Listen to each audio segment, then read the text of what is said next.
yung paghinga natin, hindi lang hard. It happens at the same time. While singing.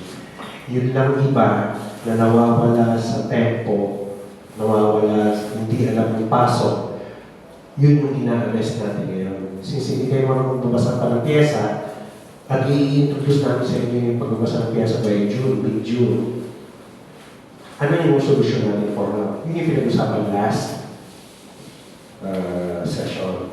So, hindi mo kailangan ng experience, hindi mo kailangan ng ano, pero ang number one na pinaka-importante is, ano yung third point? Third bullet is? Listening. So, importante kasi sa echo program natin, yung nakikinig pa yun. Hindi puro daldal. Okay? Makinig kayo at the same time, ito problema sa ating Pilipino. Kumakanta tayo, dahil nga community-based tayo, kumakanta tayo. Kung ano yung kantang sintonado or mali, let's say, harmonize, soprano, taas sa kamay. Taas sa kamay, soprano, altos, tenors, bass.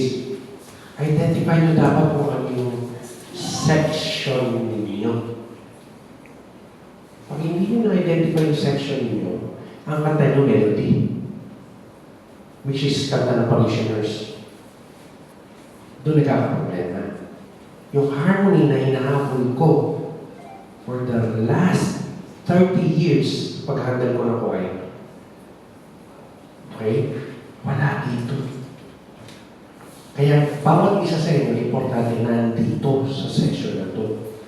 Sa practice, kahit meron kang commentators, leaders, or kung anong gig mo, kapag napag-practice kayo at saka kumanta sa mass, importante na natulog kayo, lalo na yung mga alam ko malalakas sa alto, ito yung mga point persons bawat section. So, kung alam mo point person ka sa section mo, dapat nandito ka para mag-guide mo yung mga kasama mo. Ngayon, yung mga kasama mo, kayo na nandito, na hindi mga point person, anong solusyon natin kung wala yung point person? Yun yung pinag-uusapan last week. Ano yun? Echo. Ano yun? Alright. We have been working on learning how to sing. We'll be working on these details ulit by next month.